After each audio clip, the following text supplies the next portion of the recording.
الحمد لله نحمده ونستعينه ونستغفره ونعوذ بالله من شرور أنفسنا ومن سيئات أعمالنا من يهده الله فلا مضل له ومن يضلل فلا هادي له ونشهد أن لا إله إلا الله وحده لا شريك له ونشهد أن محمدا عبده ورسوله الذي أرسله بالحق بشيرا ونذيرا وداعيا إلى الله بإذنه وسراجا منيرا فقد قال الله تعالى في كلامه المجيد وفرقانه الحميد أعوذ بالله من الشيطان الرجيم بسم الله الرحمن الرحيم كل نفس ذائقة الموت وإنما توفون أجوركم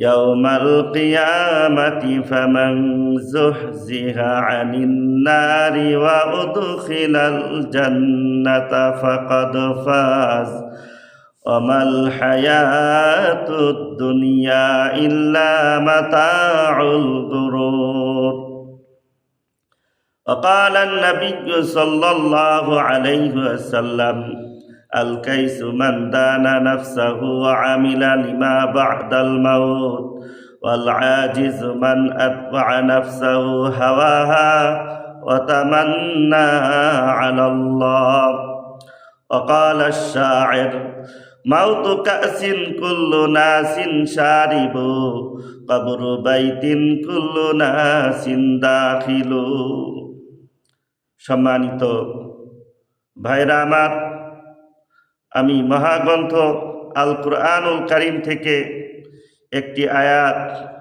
রাসূল করিম সাল্লাল্লাহু আলাইহি ওয়াসাল্লামের হাদিসের ভান্ডার সমূহ থেকে এক টুকরা হাদিস আপনাদের খেদমতে তেলাওয়াত করেছি।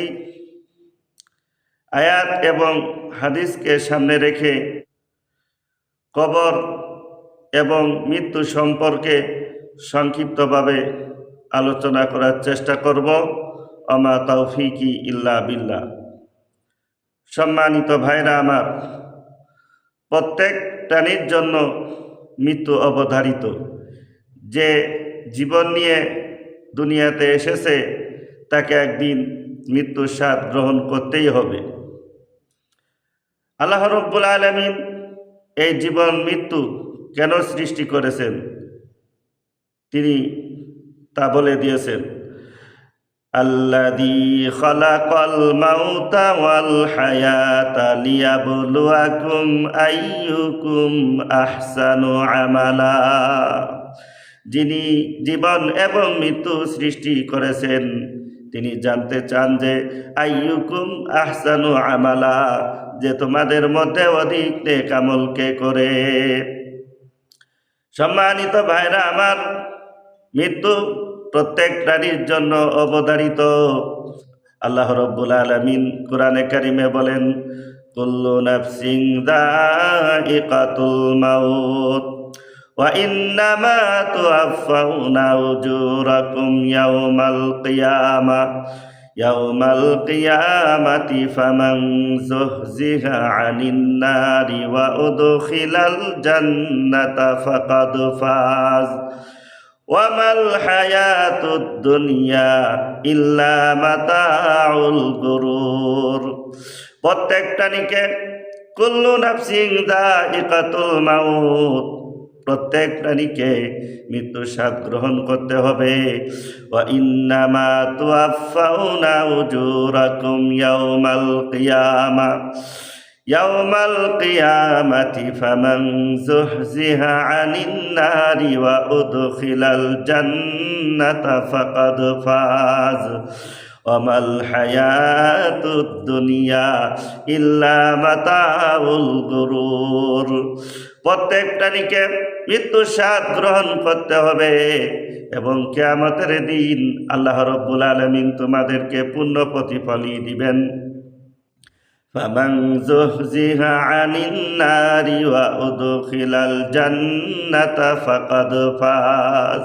সুতরাং যাকে দোজখ থেকে রক্ষা করা হবে এবং জান্নাতে প্রবেশ করানো হবে, ফাকাদ ফাজ, সে পরিপূর্ণ সফল কাম হয়ে যাবে। ওয়ামাল হায়াতুদ দুনিয়া ইল্লা মাতাউল গুরুর। দুনিয়ার এ জীবন ধোঁকা ছাড়া অন্য কিছু নয়। কোরআনে কারীমের অন্য আয়াতে আল্লাহ রাব্বুল আলামিন বলেন, কুল্লু নাফসিন যায়িকাতুল মাউত সুম্মা ইলাইনা তুরজাউন। প্রত্যেক প্রাণীকে মৃত্যুর স্বাদ গ্রহণ করতে হবে আর তোমাদের সকলকে আমার দরবারে ফিরে আসতে হবে।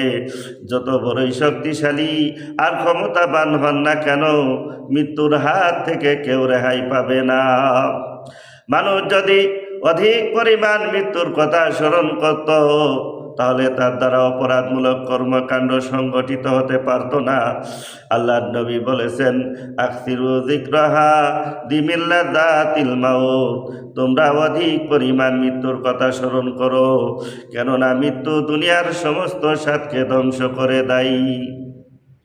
সম্মানিত ভাইরা আমার, মৃত্যুর কথা একেবারেই আমরা স্মরণ করি না। স্মরণ করার সুযোগ আমাদের হয় না দুনিয়াবি কাজে ব্যস্ত থাকার কারণে।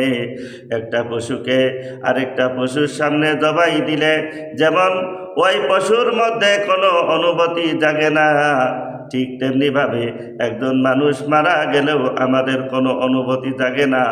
আমরা সবাই স্বীকার করি যে একদিন আমাদেরকেও মৃত্যুবরণ করতে হবে, কিন্তু মৃত্যুর পর আমাদের পরিণতি কি হবে সে ব্যাপারে আমাদের কোনো চিন্তা নাই। সম্মানিত ভাইরা আমার, মৃত্যুর চিন্তা, আখিরাতের চিন্তা বাদ দিয়ে এখন আমরা দুনিয়ার মোহে পড়ে গিয়েছি, সম্পদের মোহে পড়ে গিয়েছি। সম্পদের মোহ এমন একটা বিষয়, সম্পদের লোভ যদি এসে যায় তাহলে মানুষ আয় উপার্জন করার ক্ষেত্রে হালাল হারামের ধার ধারে না। তখন তার শুধু এই চিন্তাই থাকে যে কোনোভাবে আমাকে সম্পদ বাড়াতেই হবে, চাই অন্যায় পথে হোক, চাই সুদের মাধ্যমে হোক, ঘুষের মাধ্যমে হোক, কোনো বাজ বিচার থাকে না। 6 মাস আগে রিক্সা চালাতো, পেন্সিডিলিয়া বা ব্যবসার মাধ্যমে এখন সে কোটিপতি, বিলাসবহুল গাড়ি বাড়ির মালিক, ক্যাসিনোর মাধ্যমে কোটিপতি। ক্ষেত খামার, চাষাবাদ, ব্যবসা বাণিজ্য ইত্যাদির অতিরিক্ত ফিকিরের কারণে নামাজ পড়ার সুযোগ হয় না। অফিস আদালতের ব্যস্ততায় ঠিকমতো দিন ধর্ম পালন করা হয় না। সম্মানিত ভাইরা আমার, আল্লাহর ভয় না থাকার কারণে সামান্য একটু সম্পদের জন্য ভাই ভাইকে হত্যা করছে, ছেলে তার পিতাকে হত্যা করছে। একজনের স্ত্রী আরেকজনের সাথে পরকীয়ায় জড়িয়ে পড়ছে। মিথ্যা বলা, মিথ্যা সাক্ষী দেয়া, ওজনে কম দেয়া, খাদ্যে ভেজাল দেয়া, চুরি ডাকাতি, হত্যা ধর্ষণ, চাঁদাবাজি, টেন্ডারবাজি, সুদ ঘুষ, মারজুয়া, জানা, বেবিচার, পাপাচার, অনাচার, ক্ষমতার অপব্যবহার বহু গুণে বেড়ে গিয়েছে। সম্মানিত ভাইরা আমার, আমাদের সবাইকে চলে যেতে হবে। টাকা পয়সা, বাড়ি গাড়ির জায়গা জমি কিছুই সাথে নিয়ে যেতে পারবো না। নিতে পারবো শুধুমাত্র আমার আমল। মরহুম আইনুদ্দিন আল আজাদ রহমতুল্লাহ আলাইহি একটা গজল বলতেন, এত টাকা পয়সা রাখবা কোথায়, কাফনের তো পকেট নাই। সম্মানিত ভাইরা আমার, আমল যদি ভালো হয় তাহলে কবর আমার জন্য জান্নাতের বাগিচায় পরিণত হবে। আর আমল যদি খারাপ হয় তাহলে কবর আমার জন্য জাহান্নামের গর্তে পরিণত হবে। আল্লাহর নবী বলেছেন, আল কবরু রাউদাতুম মিন রিয়াদিল জান্নাহ আও হুফরাতুম মিন হুফারিন নার। কবর কারোর জন্য জান্নাতের বাগান সমূহের মধ্য থেকে একটি বাগান, অথবা জাহান্নামের গর্ত সমূহের মধ্য থেকে একটি গর্ত বিশেষ। অর্থাৎ মৃত ব্যক্তি যদি নেককার হয় সুখের কোনো সীমা নাই, আর মৃত ব্যক্তি যদি বদকার হয় দুঃখের কোনো শেষ নাই। আল কাবরু মুনতাদিরুন ইলাইকুম ওয়া আনতুম ফি নাউমিল গাফলাতি নাইমুন। কবর তোমাদের জন্য অপেক্ষায় রয়েছে আর তোমরা সকলে অলসতার ঘুমে বিভোর রয়েছো। সম্মানিত ভাইরা আমার, হযরত আবু সাঈদ খুদরি রাদিয়াল্লাহু তাআলা আনহু বর্ণনা করেন, একবার আল্লাহর নবী বাইরে গমন করেন। তিনি দেখলেন লোকেরা এমনভাবে হাসছে যে তাদের দাঁতগুলো বের হয়ে পড়েছে। তাদের এ অবস্থা দেখে তিনি বললেন, সতর্ক হয়ে যাও, নিশ্চয়ই তোমরা যদি সাত আল্লাহ ধ্বংসকারী মৃত্যুর কথা অধিক পরিমাণ স্মরণ করতে তাহলে তোমাদেরকে আমি এ অবস্থায় দেখতে পেতাম না।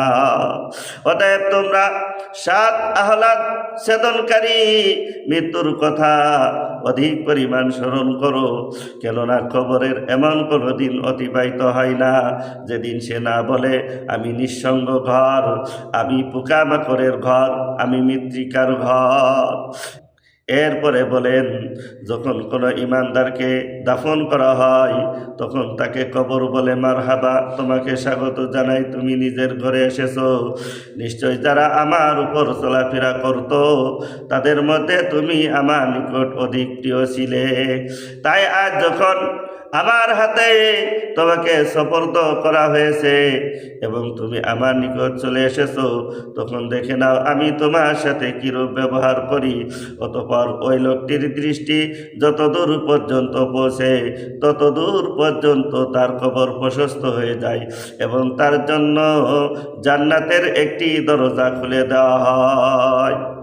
আর যখন কোনো কাফের বা বদকারকে দাফন করা হয় তখন তাকে কবর বলে, এখানে আসাটা কতই না খারাপ হয়েছে, তুমি বড় খারাপ জায়গায় এসেছো। নিশ্চয়ই যারা আমার উপর চলাফেরা করত তাদের মধ্যে তুমি ছিলে অভিশপ্ত দুশমন। তাই আজ যখন তোমাকে আমার হাতে সুপর্দ করা হয়েছে তখন তুমি দেখে নাও আমি তোমার সাথে কিরূপ ব্যবহার করি। অতঃপর কবর তাকে এমনভাবে চেপে ধরবে যে তার ডান পাজরের হাড়গুলো বাম পাজরের দিকে আর বাম পাজরের হাড়গুলো ডান পাজরের দিকে চলে যাবে। আল্লাহর নবী একে এভাবে প্রকাশ করেছেন যে তিনি তার পবিত্র এক হাতের আঙ্গুলগুলো আরেক হাতের আঙ্গুলের মধ্যে প্রবেশ করায় দিলেন।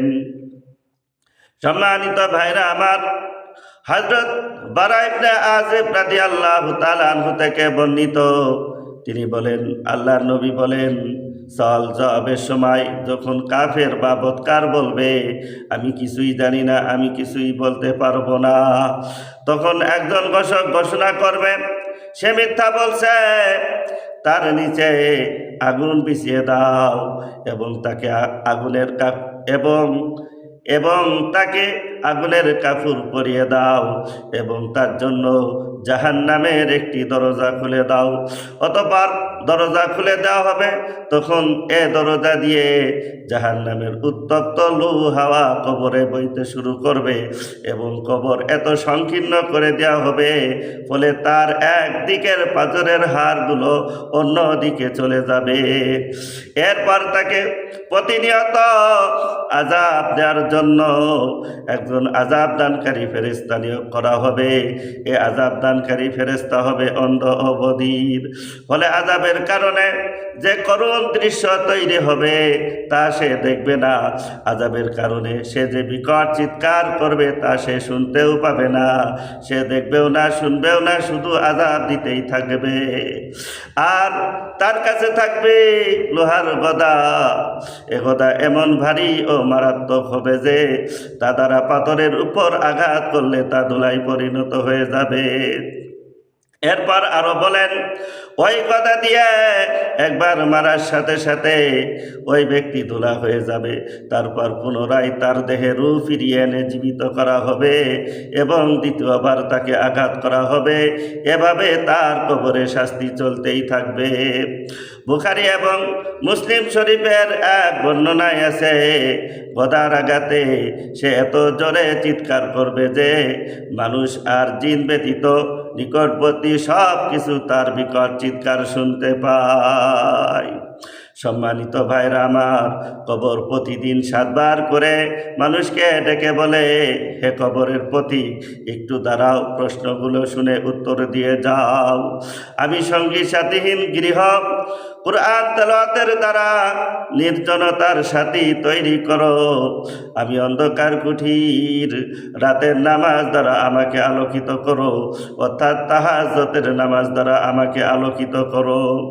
আমি কঠিন মাটির ঘর নেক আমল দ্বারা বিছানা তৈরি করো। আমি সাপ বিচ্ছুর আবাস স্থল দান খয়রাতের বীজ পাথর সাথে আনিও। আমি বড় সংকীর্ণ স্থান নেক আমল দ্বারা আমাকে প্রশস্ত করার ব্যবস্থা করো। আমি মুনকার নাকিরের প্রশ্নের স্থান খুব বেশি করে কালেমে তৈবা পড়ার অভ্যাস করো। এ কবরের পথিক, তুমি কি পারবে নিজেকে মৃত্যু থেকে বাঁচায় রাখতে? যদি তুমি নাইবা পারো, তবে কেন দুনিয়ার মায়ার পিছনে এত সময় ব্যয় করছো? সম্মানিত ভাইরা আমার, বুদ্ধিমান হলো ওই ব্যক্তি যে মৃত্যু পরবর্তী জীবনের জন্য নেক আমল করে, আর নির্বোধ হলো ওই ব্যক্তি যে মৃত্যু পরবর্তী জীবনের জন্য কিছুই করে না। আল্লাহর নবী বলেছেন, আল কাইসু মান দানা নাফসাহু ওয়া আমিলা লিমা বা'দাল মাউত ওয়াল আজিজু মান আতবা নাফসাহু হাওয়াহা ওয়া তামান্না আলাল্লাহ। বুদ্ধিমান হলো সে ব্যক্তি যে নফসকে দমন করে এবং মৃত্যু পরবর্তী জীবনের জন্য নেক আমল করে। আর নির্বোধ হলো সে ব্যক্তি যে নফস খায়সাতের অনুসরণ করে আর কোনো ধরনের নেক আমল না করে আল্লাহর কাছে বিরাট বিরাট আশা রাখে, আমি যা কিছু করি না কেন আল্লাহ অবশ্যই আমাকে জান্নাত দিবে। সম্মানিত ভাইরা আমার, মৃত্যু এমন এক শরবত, নারী পুরুষ ধনী দরিদ্র সকলকে তা পান করতে হবে। কবর এমন একটি ঘর, নারী পুরুষ ধনী দরিদ্র সকলকে তাতে প্রবেশ করতে হবে।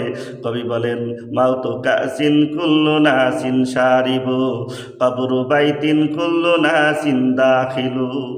মৃত্যু এমন এক শরবত, নারী পুরুষ ধনী দরিদ্র সকলকে তা পান করতে হবে। কবর বাইতিন কুল্লু নাসিন দাখিলু। কবর এমন একটি ঘর, নারী পুরুষ ধনী দরিদ্র সকলকে তাতে প্রবেশ করতে হবে। কেউ মৃত্যু থেকে পালাতে পারবে না। রাজা বাদশাহ মন্ত্রী MP DC SP chairman member থানার ওসি সকলকে মৃত্যুর কাছে পাকড়াও হতে হবে। কোরআনে কারিমে আল্লাহ রব্বুল আলামিন বলেন, কুল ইন্নাল মাউতাল্লাযী তাফিররুনা মিনহু ফাইন্নাহু মুলাকীকুম সুম্মা তুরাদ্দুনা ইলা আলিমিল গায়বি ওয়াশ-শাহাদাতি ফায়ুনাব্বিউকুম বিমা কুনতুম তা'মালুন।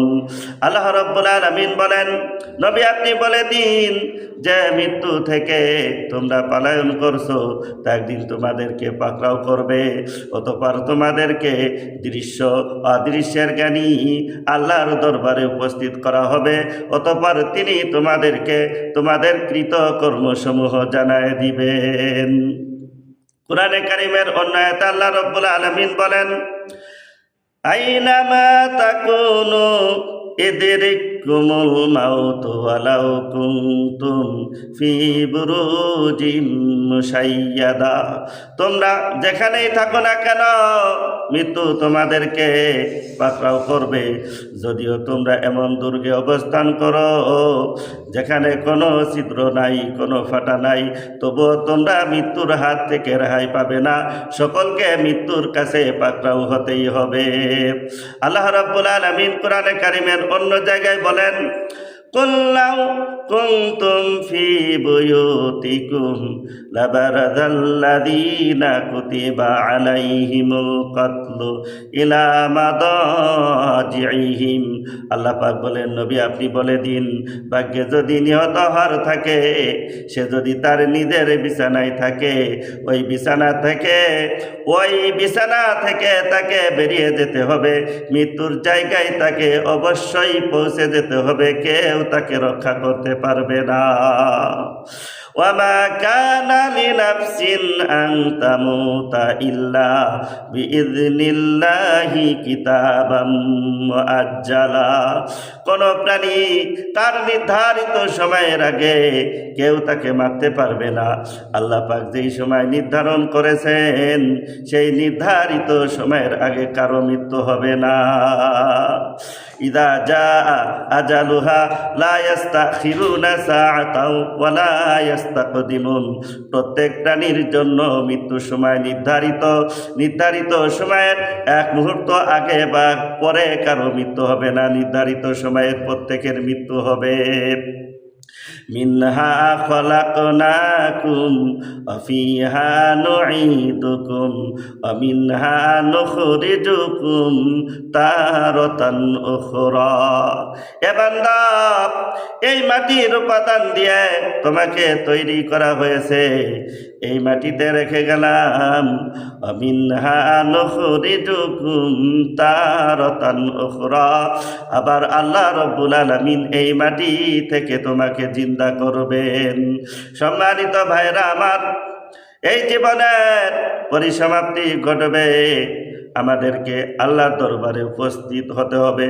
আমল যদি ভালো হয় তাহলে আমরা সুখে শান্তিতে থাকতে পারবো, আল্লাহর জান্নাতে যেতে পারবো। আর আমল যদি খারাপ হয় তাহলে কঠিন শাস্তি ভোগ করতে হবে। আল্লাহ রাব্বুল আলামিন আমাদের সকলকে মৃত্যুর জন্য প্রস্তুতি গ্রহণ করার তৌফিক দান করুন, পরকালের সামান জোগাড় করার তৌফিক দান করুন। ওয়া আখিরু দাওয়ানা আনিল হামদুলিল্লাহি রাব্বিল আলামিন। আসসালামু আলাইকুম ওয়া রাহমাতুল্লাহি ওয়া বারাকাতুহু।